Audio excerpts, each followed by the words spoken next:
everyone. Welcome to another episode of the Aliens and Cowboys podcast. I'm Joe. With me, as always, is Garrett. Hey, guys. Nate, unfortunately, not able to make it here with us tonight, but he will be returning next week for our next episode. What we have for you today is our review of the movie Tombstone. We're both really excited about this. Fantastic movie. We'll break that down for you guys here in just a little bit. Before we get to that, though, as always, we like to do just a couple different things that happened in pop culture news here fairly recently. Garrett, I'll just dive right into a couple things that I read about here.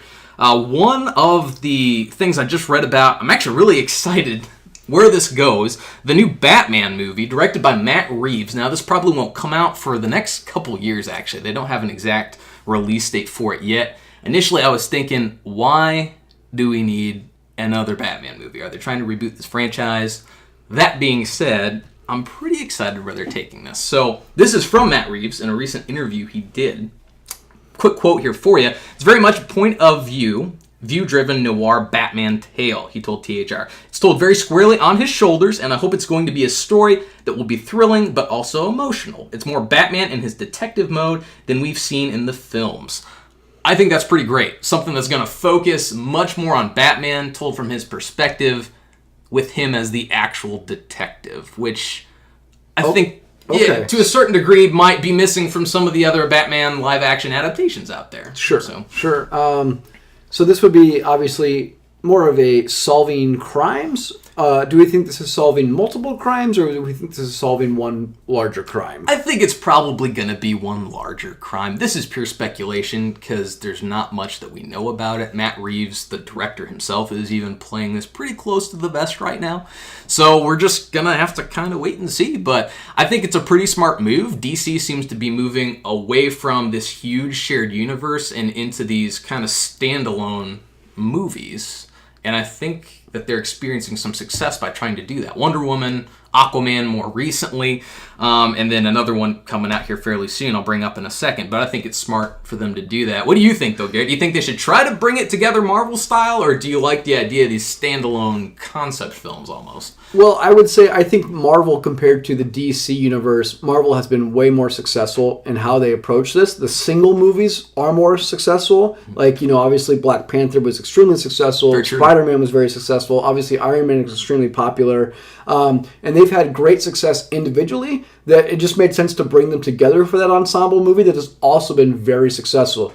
DC, I think the problem is that you have some of these characters that maybe aren't as approachable on film. I know Cyborg, I don't know how you'd be able to necessarily do... I'm not a big Cyborg fan. I think it's Cyborg, right? Yeah, you're correct. I don't know how well he'll do on a single movie. I believe he is getting his own standalone movie. Okay, I heard that. I heard Aquaman was pretty good. Mm-hmm. Wonder Woman was good.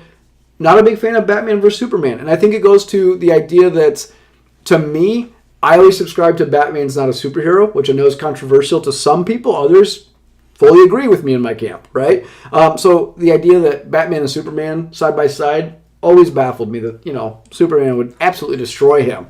The idea of returning him to more of a detective route, I do like, because to me, he is a human, right? And the one thing we never get in any of these movies is he doesn't have to decide or determine who the villains are. He knows flat out, the Jack Napier in Batman is, going to turn into the Joker. And he kind of knows who they are. He knows that the Penguin, he's monitoring these people. The Riddler, they're out in the open about who they are as villains. Exactly. He doesn't have anything to uncover. And I think that would be kind of a fresh take on it. I know this is kind of you talk about, do they need another reboot or whatever, or a standalone film? Obviously, this kind of coincides with the Joker getting his own film. It's true, yeah. And I think the reality is this. These things just make money. People are going to go. Even if the performances are lacking. Is Ben Affleck going to be Batman, do we know? I don't know. Okay. I don't think that's been confirmed. That's up in the air right now. Yeah, I think regardless of who's going to play Batman, because Batman is such an iconic character and has such a rich history, people are going to go, right? People are going to see this movie. It's going to be a box office success.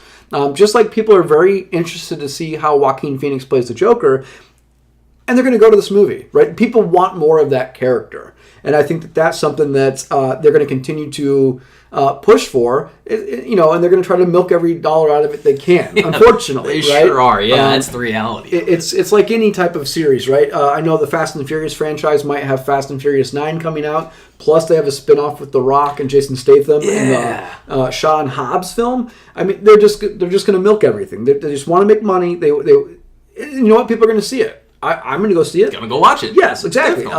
And I think and because people are going to continue to watch those things, they don't need to make anything new. They'll just continue to perpetuate the same franchise and build again off of its success. Yeah, I totally agree with you. Overall, like I said, went from being hesitant to now I'm pretty excited. So we'll have to wait and see. A couple years out yet, so everything's pure speculation at this point. But something that's releasing a little bit sooner than that is actually the new Birds of Prey movie as well, or with the additional title, which I love, and the Fantabulous Emancipation of One Harley Quinn. I think it looks pretty cool. Margot Robbie reprising her role, of course, as Harley Quinn. She's going to be joined by the inter-universe characters of Black Canary, Huntress, and Renee Montoya. Plot sounds like they're going to need to save a little girl from a crime lord. I don't know if we know much else beyond that. Teaser trailer just dropped for it, and it is certainly a teaser trailer. You don't get much from it. It just introduces the characters in a really quick frame-to-frame sequence. So it looks pretty cool based on that, though. Yeah, and as not being a comic book fan, and I never personally read them. I don't know. Did you read comic books a lot? Not this particular. Right. No. So I guess my question is, what made Harley Quinn all of a sudden become an iconic character? I know that she exists in the realm of Batman. I'm sure to the comic book fans, she's an iconic character. She's been around forever. People are going to think, well, what are you talking about, Garrett? As far as film goes, when did she become that character that everybody was dressing up for as Halloween, that everybody was doing cosplays of? That's right. Like, why is she so iconic? I think a lot of that had to do with Suicide Squad, which I mentioned in our last episode. I actually have still not seen this movie. But regardless of anyone's thoughts on it as a whole, I think Margot Robbie was a huge standout and a great job with that role within the movie. So now they're actually going to kind of give her own spin-off and give her own story. So I think that's pretty cool. And you're absolutely right, though, with what you previously mentioned, Garrett. Yes, in the comics, in video game adaptations, Harley Quinn is very much a huge presence within those. Sure. So there's a lot to go on there, too, if they're looking to pull plot lines and things like that to tell in live action. Okay. Yeah. Another one, I'll get to another one here in a second. Did you have any additional kind of pop culture news items there? Yeah, so this is kind of to give us kind of a callback to a previous episode when Joe did his top 5 movie remakes. We discussed King Arthur. That's right. And we specifically discussed The Kid Who Would Be King.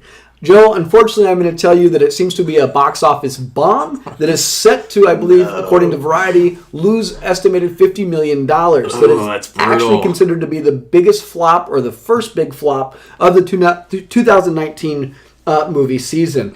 And I just thought about it. I know Nate was on my side. I think you were too. We just didn't want to see a King Arthur story with a child. Right. It's a story that needs to be told to be fair, with violence, with the mythology behind it. It kind of needs probably a Game of Thrones feel to get that real popularity and to reboost that type of a story. Personally, other than that, I saw the preview for the movie. I believe it's called Polar. Just a trailer for it on Netflix. Yes, I haven't watched it yet. I have not either. Kind of a John Wick style film. But it's something I plan on watching, hopefully this weekend. So I'm kind of excited for that. Other than that, just been playing Red Dead Redemption 2, which is really good. Totally. I don't know how much longer. I mean, I feel like I've been putting hours in this game, so I don't know how much longer right. I have left to play. I have no idea how to track that. Other than that, nothing else really new. I apologize. Yes, I briefly asked you prior to the podcast if you were a professional wrestling fan.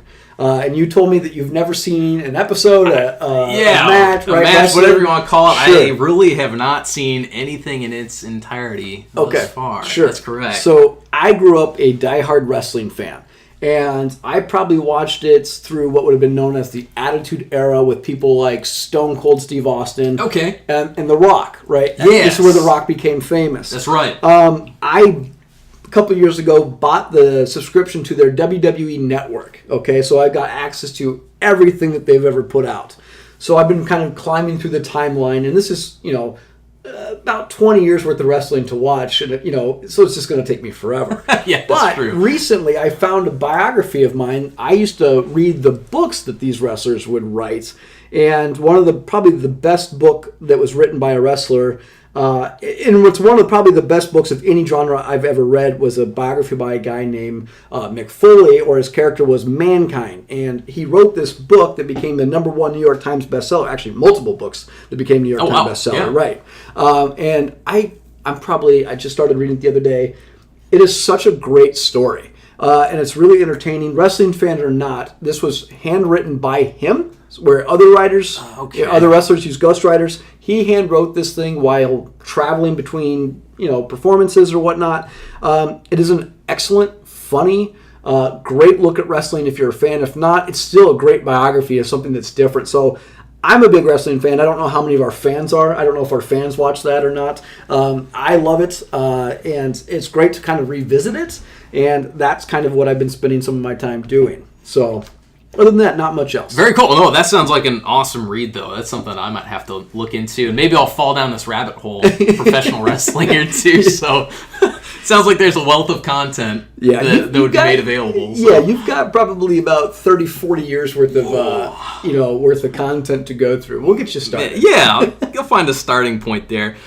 Just a couple last things to wrap up, and then we'll dive into Tombstone. For any visual effects fans out there, there was actually a post made here by Weta Digital. They actually did the visual effects for Lord of the Rings. Peter Jackson actually founded Weta Digital. They, of course, did Golem, probably most famously. But the new movie coming out, Alita Battle Angel, they also did the design on Alita. And what I've found absolutely fascinating is the eyes for Golem, the most iconic thing about him, of course. They used 50,000 digital polygons. So that's essentially the level of detail you can think of that they're using for those eyes. Alita, by contrast, her iris alone is going to have 9 million polygons. The detail in just really a few years. I mean, it's been, over 10 years, well over 10 years now, I guess, since Lord of the Rings came out. But that still astounds me. Yeah. When you go back how far that stuff's advanced. Yeah, you see that kind of iconic, one of the first images of Golem, right? And it kind of closes it on his eyes, just his eyes. Just his eyes, yeah. Everything else is shadowed, but his eyes light up. I don't know what the story of Alita Battle Angel is, and I don't care. Yeah, I have plan no on idea seeing it. It looks fantastic. And I kind of like this idea. We've talked about it prior and outside the podcast as far as Star Wars stuff goes. This type of animation they do, that it doesn't matter who the actors are, yes. Right? You don't have to worry about an actor outgrowing a role or a position, or wants to walk away. This kind of animation, which I don't know if I want all movies like that, it's safe for like franchises to do this. And I think that it's so realistic looking that like you could do a Marvel with this and never lose, Iron Man, right? Because eventually Chris Evans is going to walk away from Captain America. We either need to find a new Captain America or move on. This way, you never have to technically go on and find a new Captain America. He would just essentially always exist. So I kind of like that, and I kind of would think I'd be interested with for Star Wars to deal with it. And I'd like to see what Star Wars could do with that type of technology. And I really think it could go a long way for their stories. I think so too, and they do a little bit of that for the roles of Grand Moff Tarkin in Rogue One, for example. Yeah. Even Leia also in Rogue One. Yeah. It's just that uncanny valley level of realism with digital effects. It's amazing. Yeah, really. Yeah. I agree, and I think that that's something where it has to be tasteful, right? Yes, you want to respect the actors. But certainly. I think that it brings so much more to the story, and especially Grand Moff Tarkin, going back to Star Wars. I mean, even Leia, they looked like they were the characters. I'm not going to sit there and say, there was a little blip here, a little glitch here, right? It looked excellent. And it looked just like him. Yeah. I thought they had a stand-in actor. I didn't realize at first that he was digitized. I knew she was. I could tell she was digitized. Sure. Yeah. Him at first I couldn't tell. I thought they had an actor in there playing him, and I thought that was great. Pretty incredible. Certainly. We'll close things up with pop culture news. Also about Star Wars, there was actually one of the visual effects artists. He's actually the art director for Industrial Light and Magic. Released a piece of concept art about Han Solo from the first time you would have met him in The Force Awakens. So in the final version, he of course runs into the Millennium Falcon with Chewie, says, "Chewie, we're home." Hugely iconic moment from that movie. This one would have been pretty interesting though too. It's kind of Han Solo returning to his roots. They had worked up a potential concept with him out drinking everyone in a cantina scene. Nice. Which I thought was kind of cool to kick around as a concept. Nice. So, yeah, definitely. Okay. Without further ado, though, also moving forward to some of our favorite gunslingers, Tombstone. Let's dive into it here.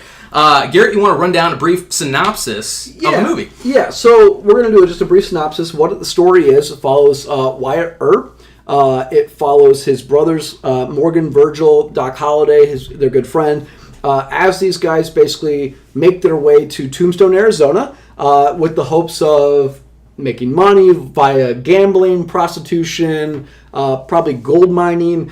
Basically, they're trying to retire and come to these boom towns along the way as people are searching for these, gold essentially, and railroads. As railroads expand, they want these boom towns, and they're basically just trying to make money, and they think that they can make enough money with the right type of situation to, retire. Exactly. And obviously, what happens? These guys are former, or at least a lot of the brothers are former lawmen from places like Kansas and other locations. These guys don't want to get involved.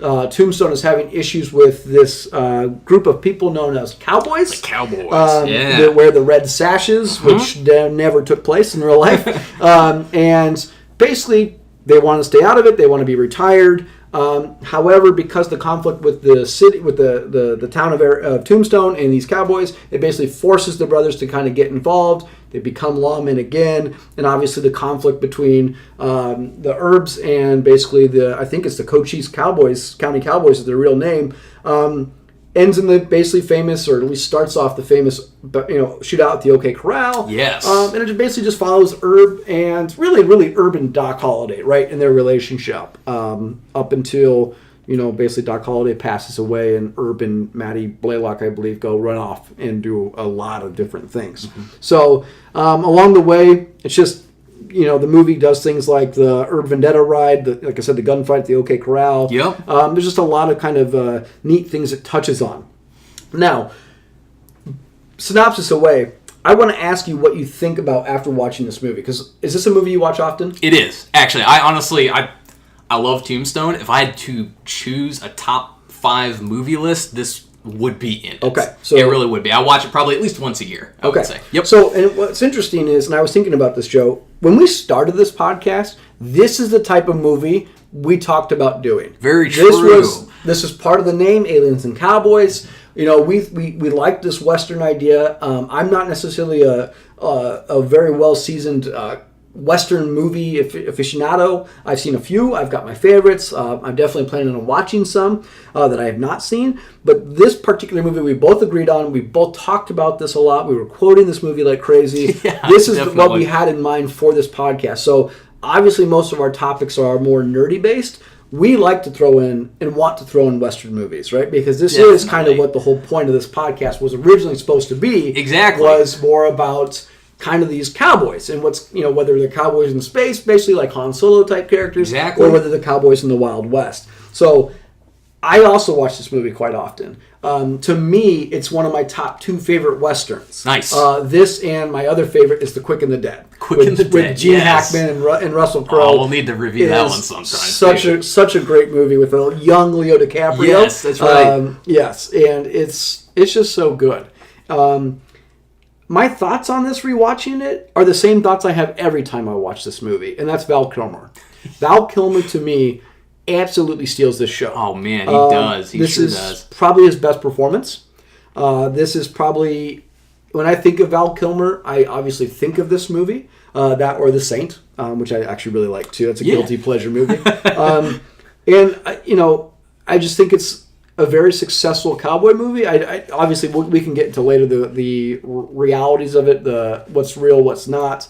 It was very successful. I believe it's like the 17th most successful Western since 1979. It's very successful. It's got a great cast. Yeah, phenomenal cast. A lot of talent. Yeah, I really just enjoy this. I will say though, on rewatching it, I forgot how good Kurt Russell was in this movie. Yeah. And I always thought that, and we'll get into this down the line here, I always thought Doc Holliday had the best lines in this movie. Some of Kurt Russell's dialogue is excellent. It's fantastic. And we'll debate this in a little bit, but I forgot how good he was. And Sam Elliott, Love Sam Elliott. Always great. Yes. I'm glad he's getting kind of like a reestablishment on the show The Ranch. The Ranch, yes. He is hilarious, and he is what makes that show. Bill Paxton, again, R.I.P., since everything about Bill Paxton. And, of course, a podcast favorite, Michael Biehn. Michael Biehn. That we've talked Makes about another before. appearance. Yeah, he'll probably be one of our most kind of actors that probably shows up on this podcast. Probably so. So, your first thoughts after rewatching this, you said? Yeah, as always, just phenomenal to watch. This is probably one of the few movies that I will put in and just watch all the way through, loving every minute of it. I just think it's fantastic. Not only is it one of my favorite Westerns of all time, as I mentioned, it's just one of my favorite movies of all time. You mentioned something, though, too, is not necessarily being an overall Western genre fan. You like some Westerns, but the genre as a whole, maybe you don't know too many of them necessarily. Right. I love the Western genre, but this movie, I think, kind of breaks through that a little bit. Yes. So even if people come up to me and say, hey, what's a good movie I should watch? It doesn't matter if you like Westerns. Tombstone's worth checking out. I agree with you. It does have the elements of an action film. Yeah, I don't know if it's just because there's so much gunfighting that it's not... to be fair, my father is a ginormous cowboy fan, right? John Wayne, Clint Eastwood, black and white cowboy films. Mm-hmm. Always watched those movies, right? I never watched them as a kid. So a lot of these, earlier versions of Clint Eastwood, I don't know. I've never seen them. Fair enough, I know you let me borrow a couple. I did. I definitely plan on watching those. But I just remember, this movie, again, is a Western, but it's a Western in a way that's not the... I like Butch Cassidy and Sundance Kid. I own that movie. I've seen it. I like it. Also a good one. It's a little bit slower for me. Yeah, and I know that's different in time. This is very fast paced. This will keep people hooked to the screen. That, again, like you said, not Western fans, just like action. There's a lot of gunfighting in this. There's a lot of confrontation in this, which we'll get to. Mm-hmm. This is a good, like I said, solid action Western. Yeah, it absolutely is. Something else I thought was really cool too on a rewatch is Powers Booth and Paula Malcolmson. Paula Malcolmson plays Allie Earp, so Virgil Earp's wife, or Sam Elliott's character. It's his wife in the show. But they both are in Deadwood as well on HBO, which they are also bringing back, I believe, for a movie. Correct. Is that right? Yeah. So I always think that's cool that they obviously kind of are in another Western many years later. Yes, which and that's is cool, that's on my rewatch list. I just have to get to it, and I have not gotten to it. So if any of you guys haven't, I would recommend it, even though I haven't seen it. I just hear amazing things about it, and again, HBO doesn't really do anything bad. So it's true. It's good. Here's another one for you that occurred to me.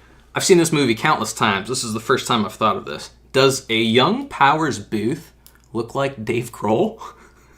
Yes. I think he does. Yeah. The whole time I watched it recently here on this rewatch, I kept thinking oh my God, it's like I'm looking at Dave Grohl playing Curly Bill. Yeah. It just kind of struck me all of a sudden. It took me a long time too, because I'm not necessarily a big Powers Booth fan. Yeah. To realize who Powers Booth was. Fair enough. I always knew Johnny Ringo, right?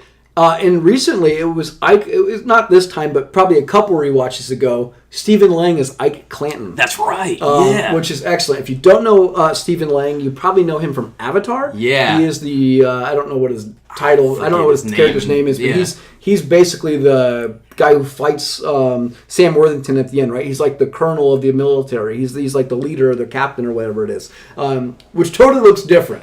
Right, yeah. He definitely does not look the same as he would in that character, and I think that's just, like I said, the cast is just solid, top to bottom, and even some weird castings we'll get into. And so that's what I want to go to next. Some of the casting changes. So this movie had some controversy, right? There were some director changes, stuff like that. We won't get too deep into the weeds on that. But one of the people that was supposed to star in this movie originally was Kevin Costner, and Kevin Costner was supposed to play Wyatt Earp. Which is great because he has also a movie that kind of comes out during the same time called Wyatt Earp with him and Quaid as Doc Holliday. That's right. Not as good. I've seen it probably once or twice, slower. It's way more into like some of the court battles that he's going to go into. A little bit more about specifically Wyatt Earp and his whole life, whereas this is more about what makes Wyatt Earp famous. And basically the Earp Vendetta ride. Yeah, I think Tombstone kind of builds on the mythology of the character, and Wyatt Earp probably tried to take him maybe a more grounded approach to it, just like you said in terms of courtroom cases and things like that, which did happen after the OK Corral, during the Vendetta, right? All these different things that's maybe not quite as entertaining to bring to the screen. Very important, but not as entertaining. Okay, so let's do some of the casting things. Okay, so Costner goes out, Russell's in. Yep. Is there anybody that you would change?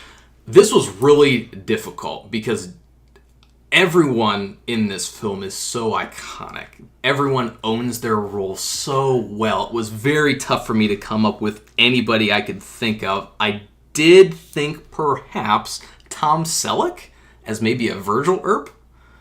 He could do a great Wyatt Earp too, depending on how they wanted to play the age differences there. Because in the movie, at least from Sam Elliott, and I would admittedly have to double check in the actual history what the age difference was between Virgil and Wyatt. But he's significantly older, and he comes off as being significantly older as a character. Yes. What about Tom Selleck playing Curly Bill? That'd be cool too. I don't know if Tom Selleck filmography, so please don't at me at that one. But I don't know if he's ever played a villain. He would have played maybe somewhere along the way, but nothing comes to mind. No, he could have been a very interesting Curly Bill. He very much could have been. As Curly Bill obviously comes off as being older than Johnny Ringo. And again, I don't know their age differences. I know they're friends. But I think that he could have been an interesting villain. I just think that would have been interesting. One, I'll tell you, not so much people I would change. People I would completely cut out of this film. Okay. That's a good way to take it too. Billy Zane and Jason Priestley. Gotcha. That is a whole storyline we could X out. I don't know what the point of the theater is. I don't know what the point of the actor is. I don't know what the point of that storyline is. To me, that's just filling time, and it makes it a long movie. It does. It's over 2 hours runtime. You on there. Probably eliminate a good 20 minutes by just Xing that out of there.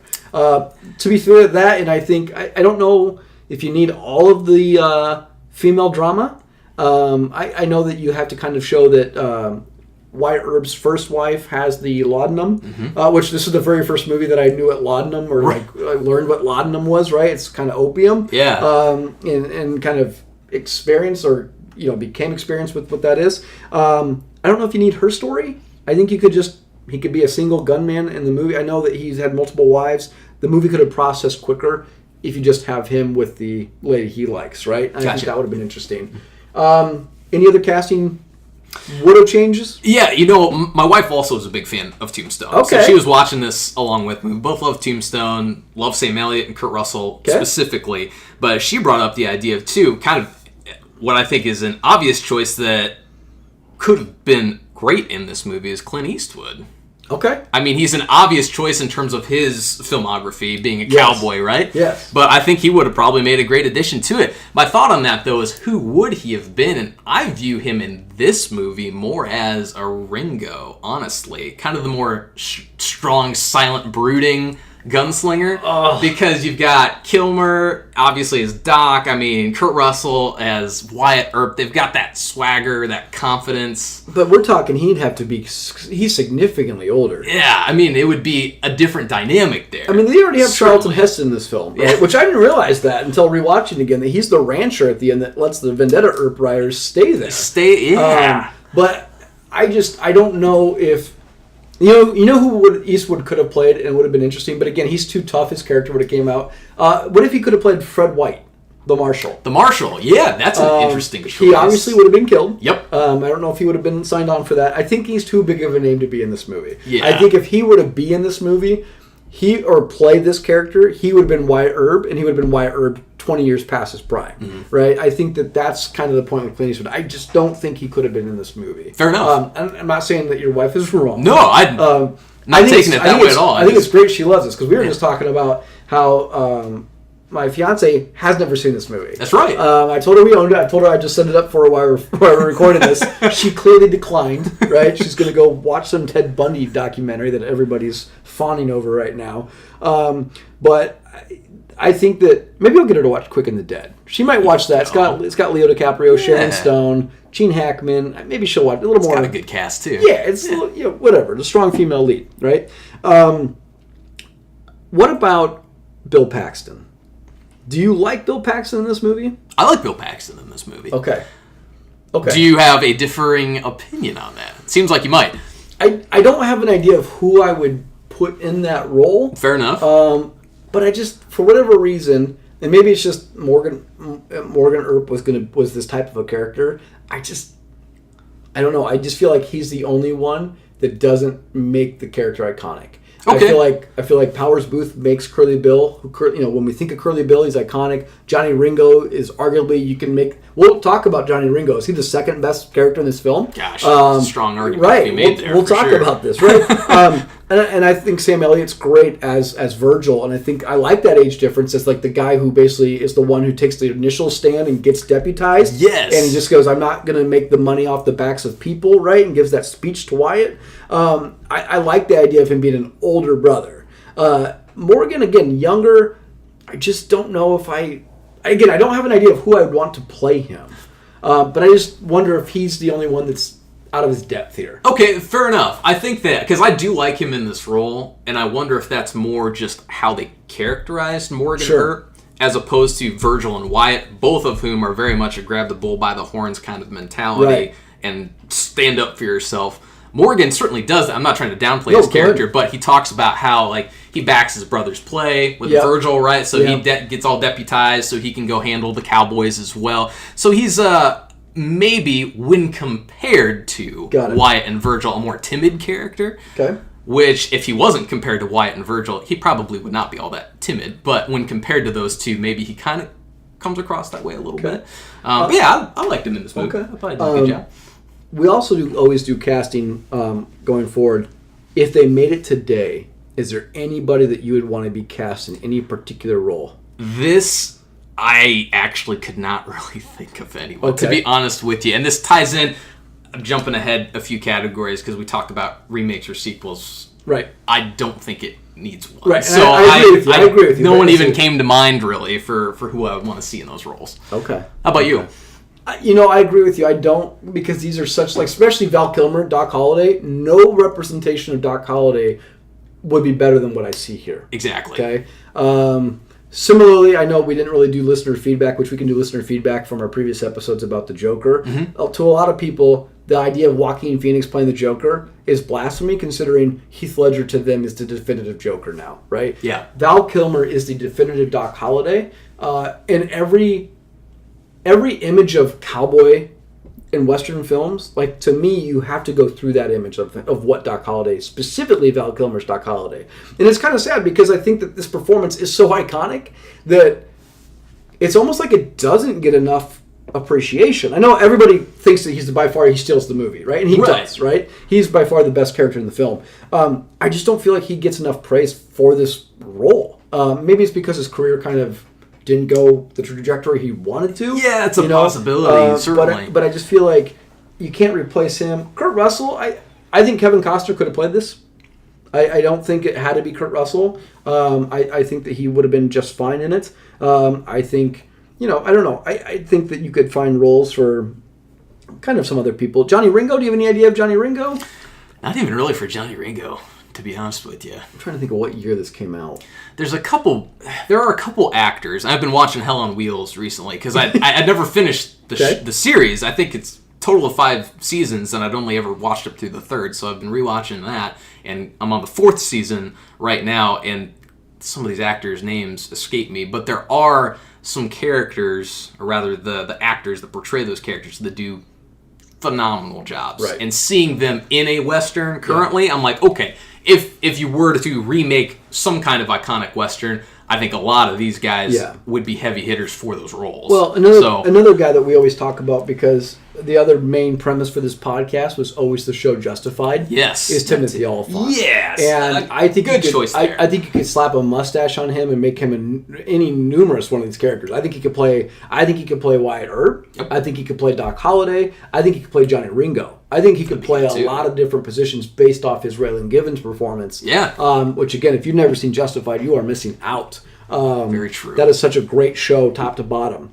And also in Deadwood as well, yes, to call that out. Yes. So, yeah, I totally agree with you. I mean, in terms of someone who's clearly proven himself as being able to tackle these Western roles, kind of old Western or modern Western, Timothy Olyphant's a great choice there. Yeah. I agree. Okay, so we obviously both agree to the end of this podcast, we are not going to do a reboot or a sequel on this. We're going to leave this one alone. Does not need one. Okay. This is one of those films that's just so iconic. To try to remake it, I think, would be a mistake. So we leave the casting alone. Yeah. What's your best scene in this film? Yeah, my best scene's pretty early on in the movie, actually. So it's shortly after they've arrived in Tombstone. They're kind of given the layout of Tombstone, and he's told about the casino. Got it. And this is the scene with Wyatt specifically going into that casino, going into the Oriental. Yep. And inside, we find... Who do we find in there, Garrett? Billy Bob Thornton. Billy Bob Thornton. I love this scene. I think it's Johnny Tyler's Johnny character. Tyler, you're right. Yes, and everything about this scene I think is fantastic. So to set the scene, essentially, Wyatt Earp, he walks up to the barkeeper. He's also the owner-operator of this establishment.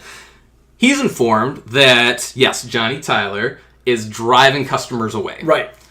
He's very abrasive. Very abrasive, yes. So Wyatt Earp walks up to him, exchanges a few words, including, just want to let you know, you're sitting in my chair. Just there's so many quotable moments in this movie. And then Billy Bob Thornton, of course, stands up to try to provoke a fight, and Wyatt just calls him out on this. And also a famous line, skin that smoke wagon and see what happens. Yep. And he's got this growl. This is why I do love Kurt Russell in this role. He's got that growl when he has these kind of threatening quotes that he throws out there, and I love it.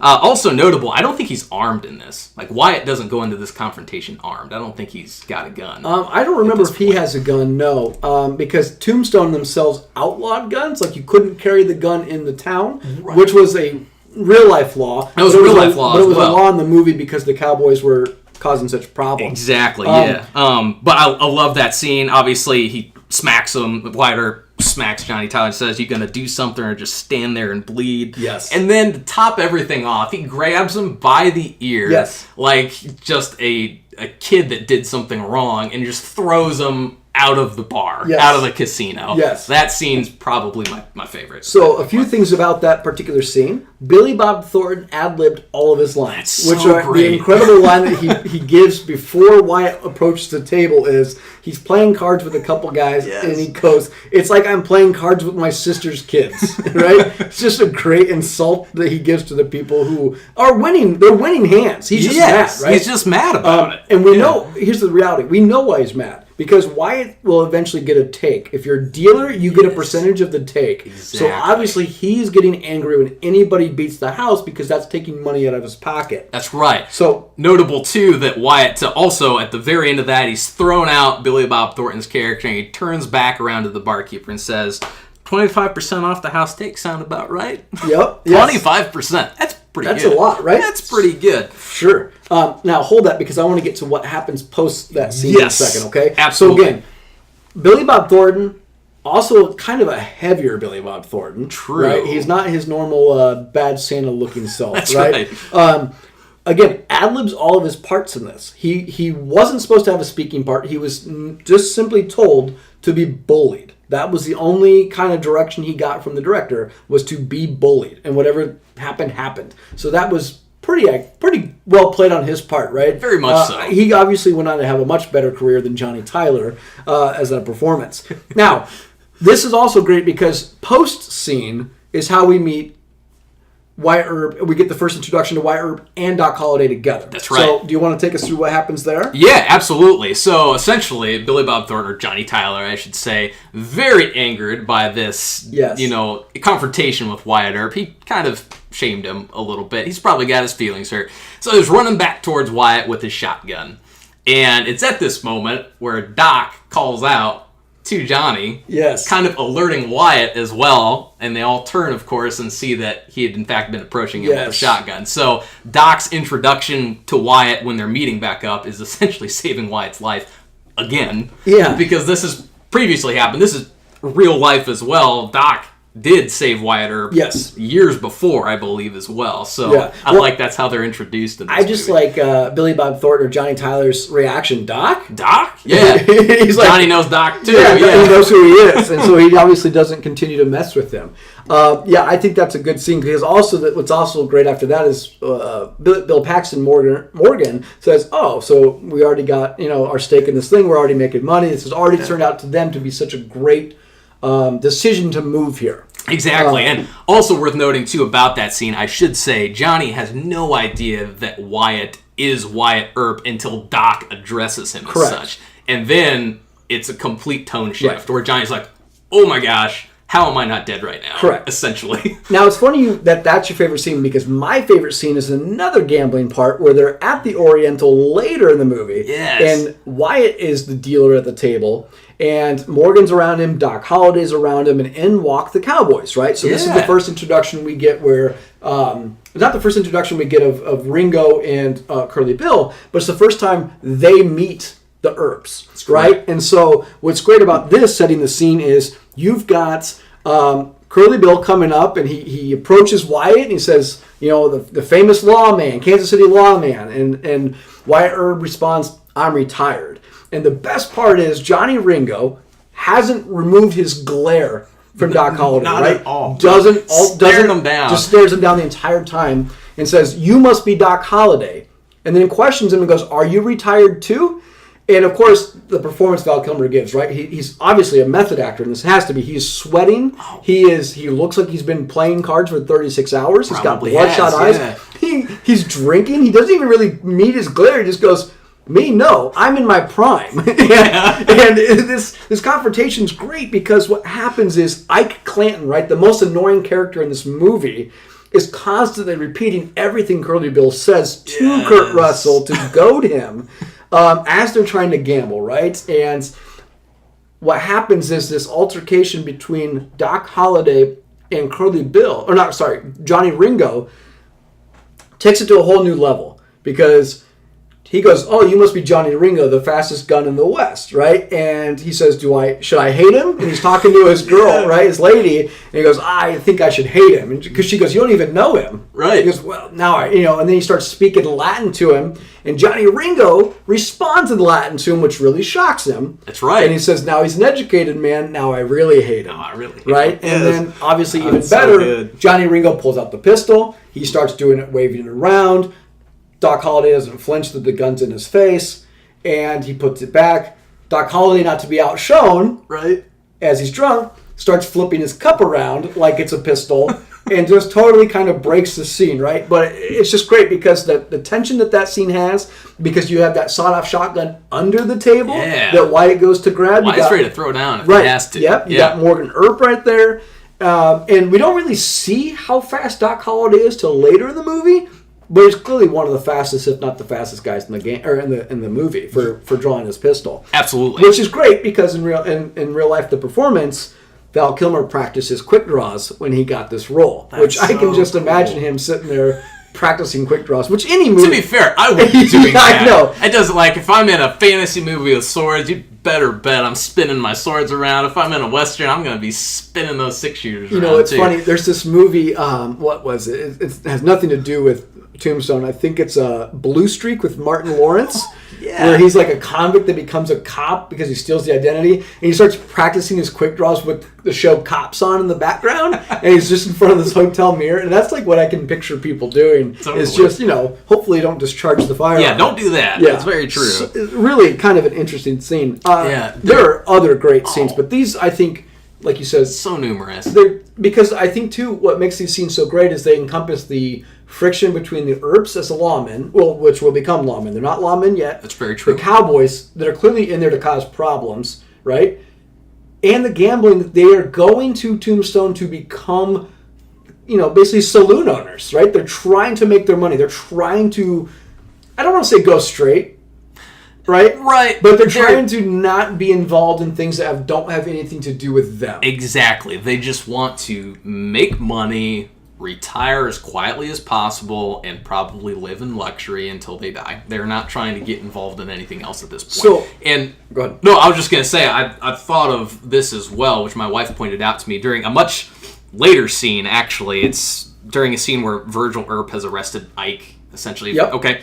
So it's after he's released him, one of the Cowboys confronts Wyatt and is trying to goad him, and this is yet another scene where Wyatt quick draws his opponent's gun and pistol whips them, which is a very common theme, it seems like, throughout this movie. So let me ask you this, because we're not breaking this movie down scene by scene. So this idea that they're there to make money, stay out of the fray. Virgil starts to notice what's going on, probably more than anybody, or at least he takes notice of the town. That's right? true, yes. And he notices the Cowboys are causing problems. Specifically, I think we noticed it when the Cowboys are riding through the main street, and they almost run over a woman and her child. And her kid, yes. And then her face is all beat up and scarred, so I think, we don't know what her story is. He's associating that with this violence that's in town, right? Definitely. Next thing he knows, he gets deputized. Yep. Okay? And him being deputized forces Morgan, who backs his brother's play, to also get deputized. And at the time, Kurt Russell, Wyatt Earp, he's like, what are we doing here? What are you guys doing? Yes, you're not going with the plan. Right. Yeah. It's not the plan. It's not the plan to do this.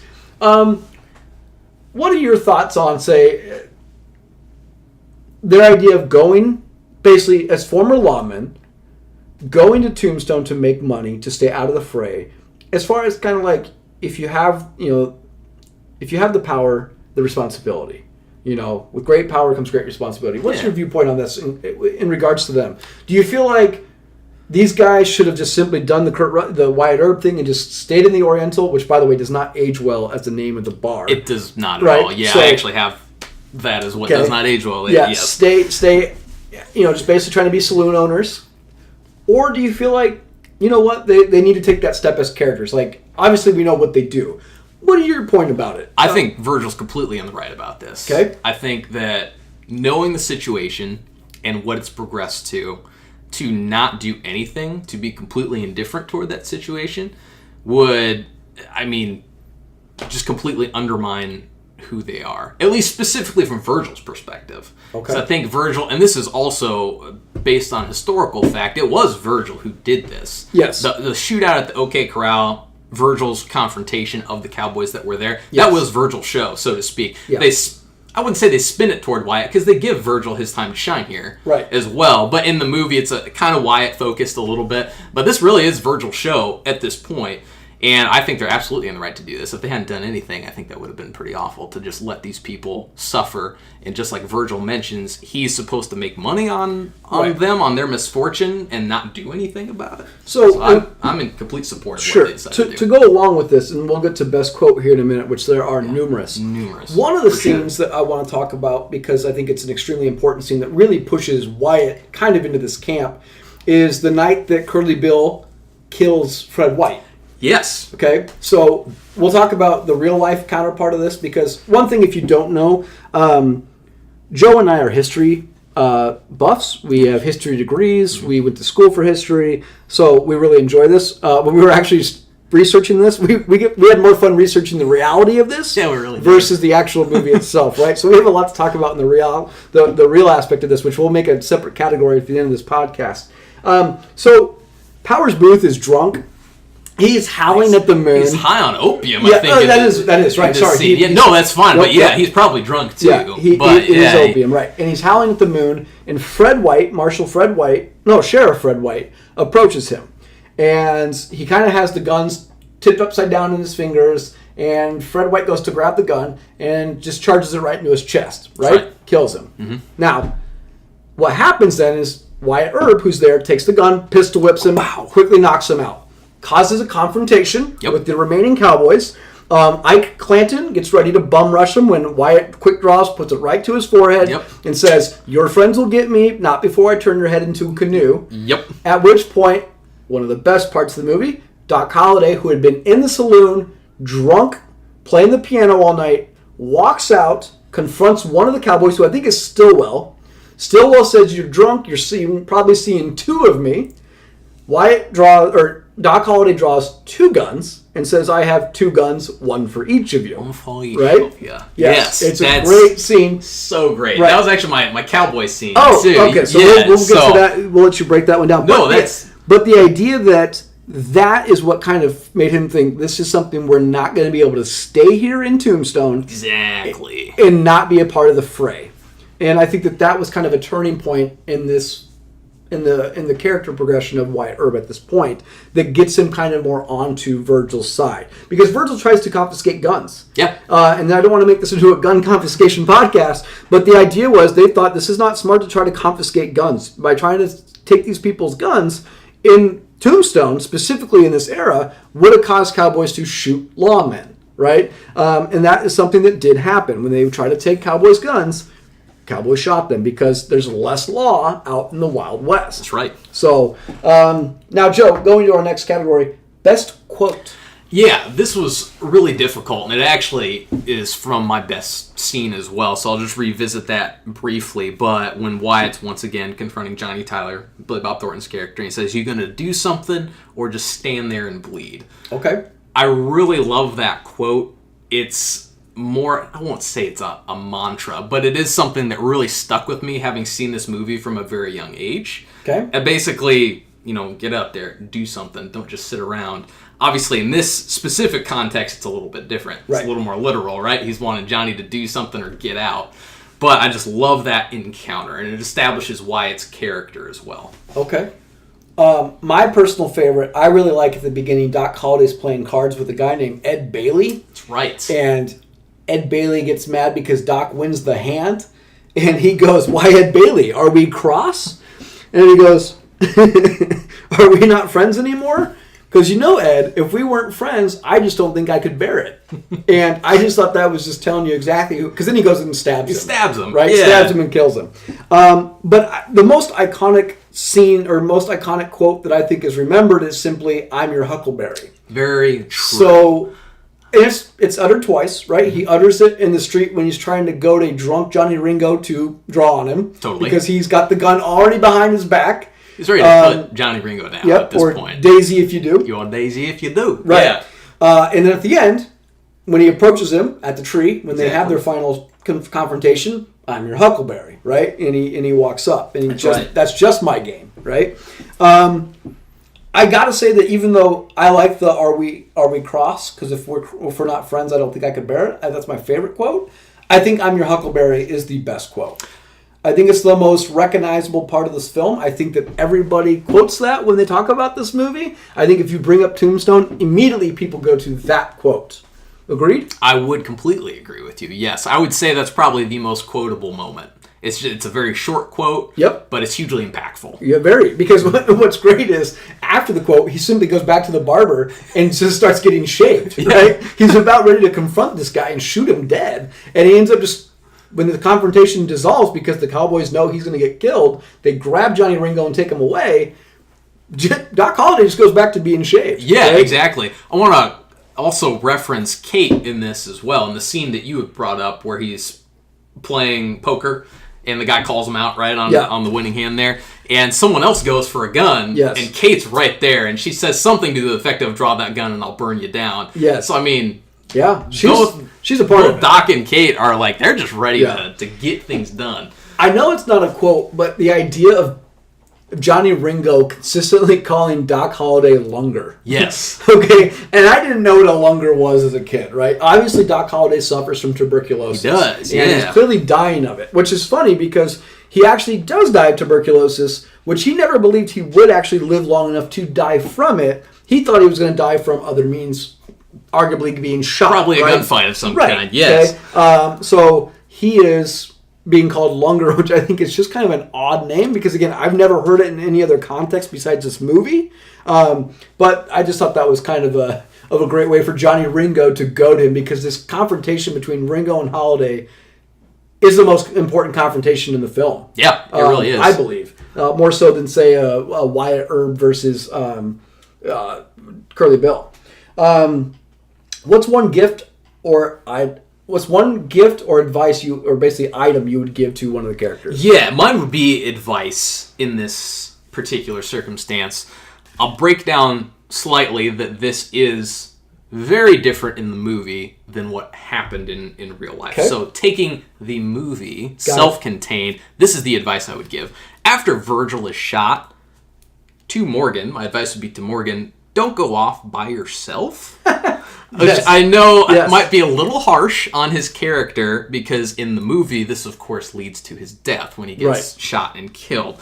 But yeah, my advice would probably be, hey, your brother's getting shot up. Maybe tighten things up a little bit here. Sure. I know he's mad at the situation as well. Yeah, so he kind of storms off. He goes and plays pool. Yeah, he goes and plays pool, which is actually also what happened. He was shot when playing pool, where it differed, though, was the time frame. And this is, by the way, a good decision from a filmmaking perspective, certainly.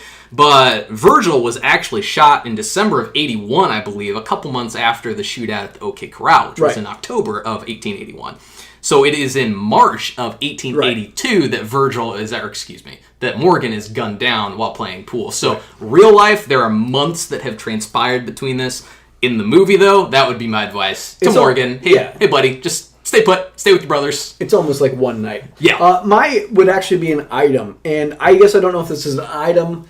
I don't know if I want to gift him new lungs or a cure. But I would gift Doc Holliday a cure or new lungs to get rid of tuberculosis. Because his character, Doc Holliday, dies at the age of 35.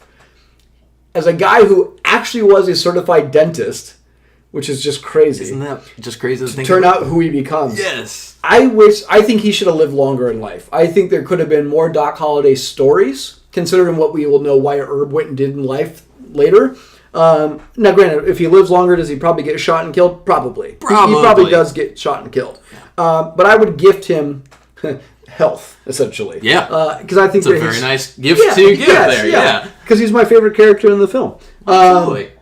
Yeah, I just think that would be that, or maybe Maddie, the first wife of Wyatt Earp, and basically a rehab because she's addicted to opium. Yeah, she's addicted to opium. That's right. Okay, so we kind of briefly touched on your most cowboyish scene. Yes. So go ahead and break that down. Yeah, I actually had. I mean, this was also so tough, right? There's just so many scenes that would fall into this category. I like it though because of both Doc, the quote you mentioned earlier, and Wyatt, also the quote that you had brought up, because it really gives both of them a moment to shine in that same scene. Okay. So just as you mentioned, yeah, I mean, Curly Bill, he's high on opium, he's howling at the moon, accidentally shoots Marshall White. Wyatt's ready for a fight at this point. Right. If something is about to go down. Once again, I don't think this is his gun. I think this is the gun he took from Curly Bill. Yes. So Ike Clanton comes up to him and threatens him, and just as you mentioned, Wyatt, without hesitating, pulls the hammer back, puts it to Ike's forehead and says, "You die first, get it? Your friends might get me in a rush, but not before I make your head into a canoe. You understand me?"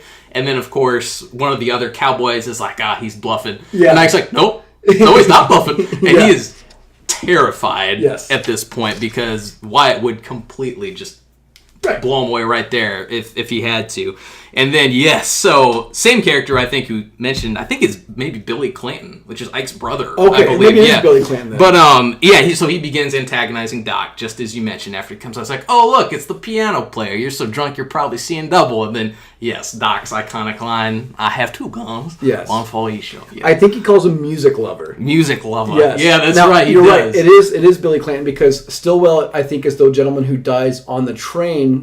That's correct. Because he's going to try to assassinate Virgil when he's leaving Tombstone, and they kill him there. Also with Ike, also running away as a coward. In that scene as well, but So before I get to my most cowboyish scene, let's just talk about least cowboyish person in the film. It's got to be Ike Clanton. It's got to be Ike. And he's the annoying person you just want him to get it, right? Because he gets himself and he runs his mouth at the Oriental when they first meet, have the confrontation between Ringo and Holiday and Curly Bill and Wyatt Earp. He's running his mouth here, right? Yes. And he gets the gun immediately pointed to his head. He immediately backs off. Yeah. After this scene, he goes into the bar, grabs his gun from the bartender, backhands the bartender and says, "I don't take no lip," starts cocking his rifle as he walks out, and he just gets pistol whipped and knocked out. Bam, right? Yeah, Virgil just clocks him over the head. Yeah. And obviously, the most famous scene of the movie is the OK Corral shootout. Right. Which we can talk about in a little bit. He's not really a part of it.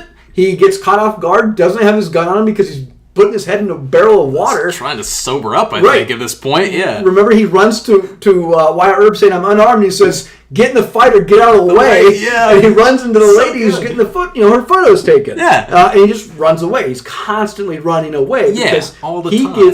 He gets trapped on the platform of the train too, and he basically backs away as Wyatt cuts his lips with the spur of his boot, right? Yeah, which is great. Across the lips. So, and then later in the movie, during the Vendetta ride, where it's Ike, once again, they got him in his sights. Ike rips off his red sash, throws it behind him like, nope, I'm done. I'm done. Just that guy that you're like, I just want him to get it so bad, right? Which is great because Stephen Lang, any other performance, and the idea that he's drunk this whole time playing this character in real life, really funny. Exactly. My most cowboyish scene, though, is, I don't remember what the shootout is called, the real life shootout. It's when they're on the Herb Vendetta ride. So Morgan has been killed, Virgil's been shot and leaves. They're deputy marshals at the time, and he deputizes Doc Holliday. He Texas Jack or Creek Johnson, Vermillion, McMasters. He basically deputizes all these guys, and they're basically doing the Herb Vendetta ride, which they do because the courts don't side with them. Exactly. Right? Basically, let the Cowboys off. Yeah. So they meet up with Curly Bill, and they do this shootout in this around this creek. And all of a sudden, Wyatt and his men are pinned down. Wyatt just simply says, no, walks out in the middle of the creek, and literally is just killing everybody. Right? Yeah. And Curly Bill meets him and just gets basically blown in half by the shotgun, right? Which supposedly is actually accurate, that he almost got cut in half by the shotgun. Yeah, I believe so. I think he fired off his first round, and then Wyatt gunned him down before he could, Which famously leads to Doc Holliday's, well, he's over by the creek walking on water. That's right. And I think that's clearly I don't believe that's how that actual shootout went down from what I read, but it's just very cinematic that he's clearly not going to get stopped. He's not going to be shot. He doesn't care. He's just going to put an end to this, and he basically shoots everybody. There to end it, That's got to be the most cowboyish scene. It's basically putting himself right in harm's way. Fair enough. Yeah, that's a great scene. Any other honorable mentions? Yeah, I wrote down, of course, the shootout at the OK Corral. I thought it was a hugely obvious choice, so I wanted to select something else. But obviously, this scene is hugely iconic. Probably the most iconic one, not only from the movie, but I would argue shootout at the OK Corral is probably the most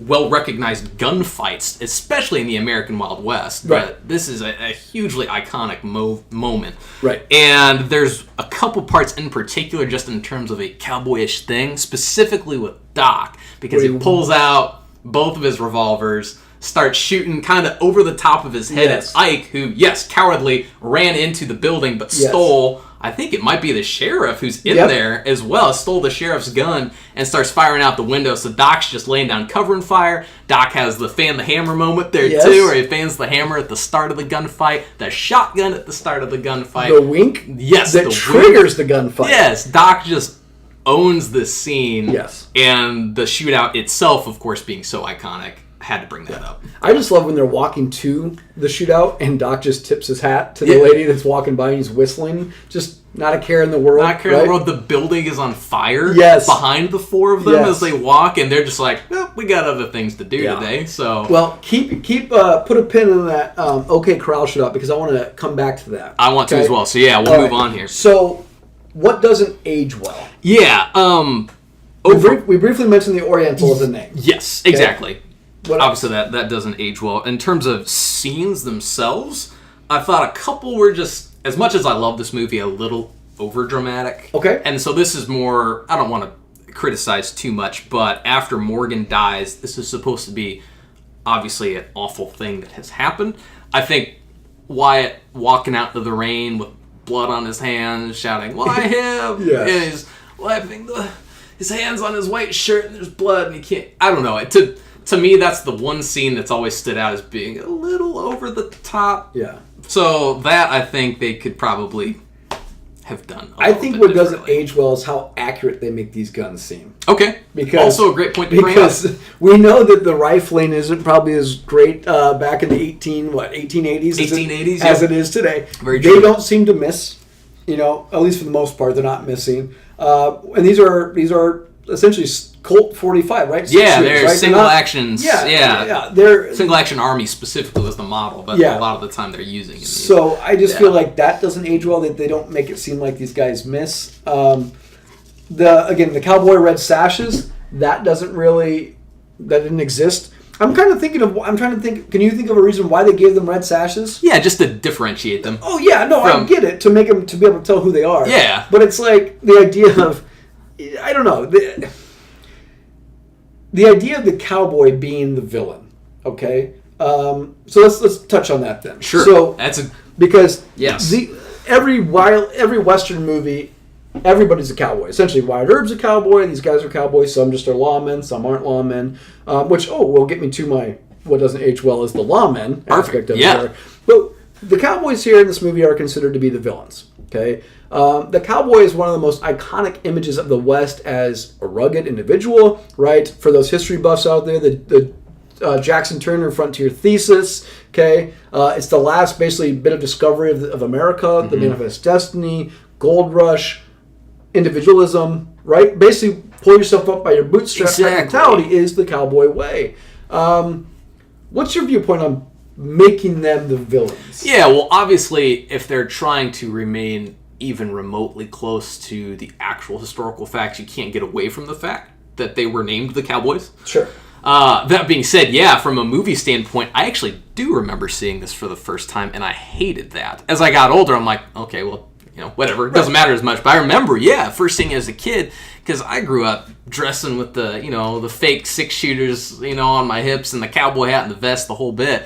So the cowboy was this, just legendary figure. And suddenly when the bad guys were in a gang called the Cowboys, I was like, I don't like this very much at all. And I think rewatching this now, being much older, I find it very interesting contrasting Wyatt Earp, his brothers, Doc Holliday, against the Cowboys, because they are gentlemanly, at least in appearance, and even the way they speak, the way they act, I would argue is probably almost a gentlemanly frontiersman kind of look, right? All black, they've got their ties, their vests, everything put in place. They're aristocratic. They're aristocratic, very much so. And then you've got the Cowboys, which not only is the name very obvious, but that's what I imagine a cowboy to look like. When we kind of think of a cowboy, it's rugged, they're dirty. This isn't someone you probably want to walk up to have a conversation with.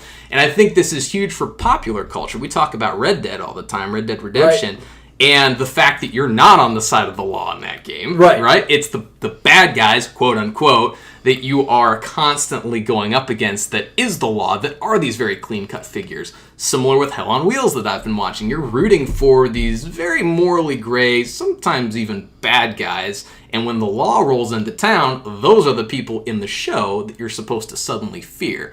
So I think it's just interesting that this is a very much more straight-laced lawman going up against the bad guys. Well, and it's funny because now's the best time to hit on this point, is what doesn't age well is actually a historical fact that they are deputizing people in multiple different parts of this film who are themselves criminals. Yes. So if you know anything about Wyatt Earp's backstory, which we'll get to at the end of this podcast, Doc Holliday's backstory, these guys have been arrested. These guys have escaped jail. Yeah. These guys are gamblers. They steal horses. They've killed people. They've just become lawmen in other parts. And the idea that records don't exist to transpose from state to state, communication lags. These guys are able to become lawmen in Kansas when they were doing crazy stuff in Missouri, down to Texas, over to Nevada, over to Arizona. Yeah, and they're going everywhere. That's a great point to bring up. So when you do something, when you make a bad name for yourself in one state, you simply leave. Yep. And that's what they do. And same thing with at the end of the movie, at the shootout, the OK Corral, they're considered the villains to the actual town. To the actual town. And we'll get to, do you believe they are, right? Who shot first in this OK Corral shootout, right?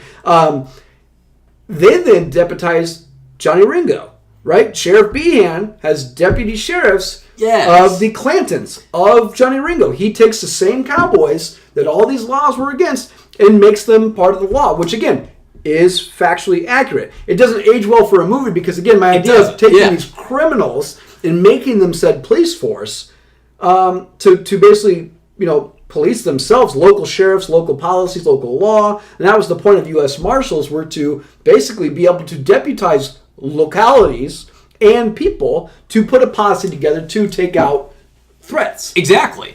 And just as you'd mentioned, too, the fallout from the shootout at the OK Corral with the assassination of Morgan, the shooting of Virgil as well. So when they get to Stillwell and Ike Clanton at the train depot, they do gun Stillwell. That really happened. They gun Stillwell down at the train depot, and they actually have warrants Wyatt Earp and his posse have warrants put out for their arrest, even though they're deputy U.S. Marshals, because they did act outside the law by gunning this man down, and they're charged with murder. And they have essentially a bounty on their heads at this point in time. So what do you think of that? What do you think of the idea that we have this image of Wyatt Earp as this legendary lawman, and he, Doc Holliday as well, that obviously he wrote a biography about himself, right, later in life. And he tried to get this kind of push forward, right? He kind of tried to make his own story. Yeah. But our image of Wyatt Earp is the legendary lawman in Kansas and Tombstone, this shootout and this vendetta ride. Mm-hmm.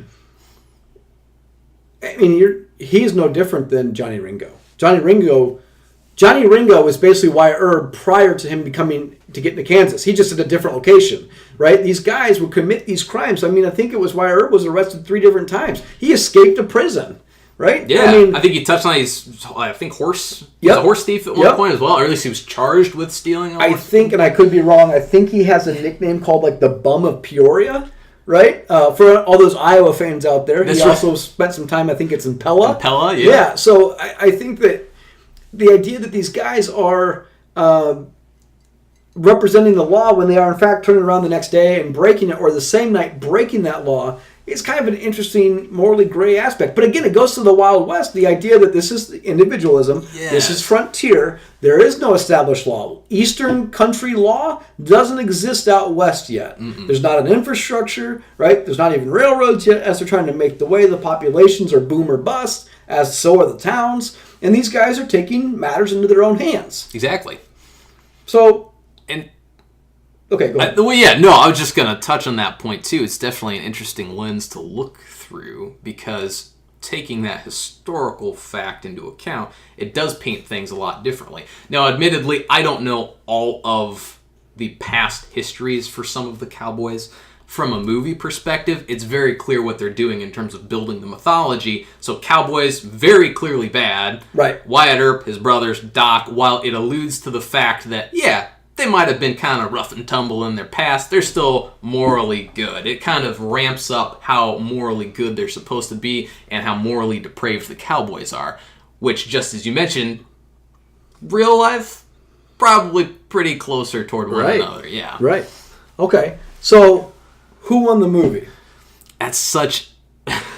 Overall, now once again, to clarify here, actor-wise... Yep. For that, I would say Val Kilmer. Yeah, I agree. I don't think you can debate that. I think Russell Crowe does a really good job. My question isn't so much who's number 1, but who's number 2. Yeah.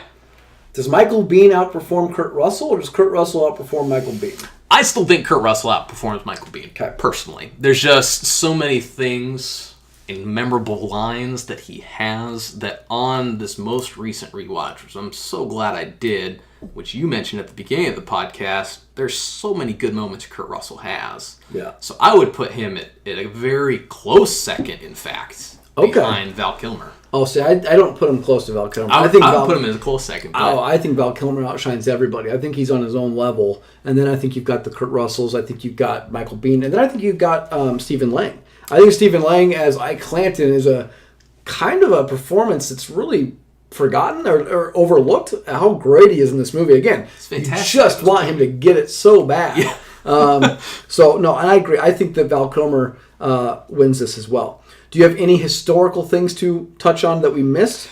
Overall, just something I wanted to call out was the fact that so many of these characters were real, of course. Obviously, you have the main 4, which I think most people understand that Wyatt, you have Doc, Virgil, Morgan, those were all real people.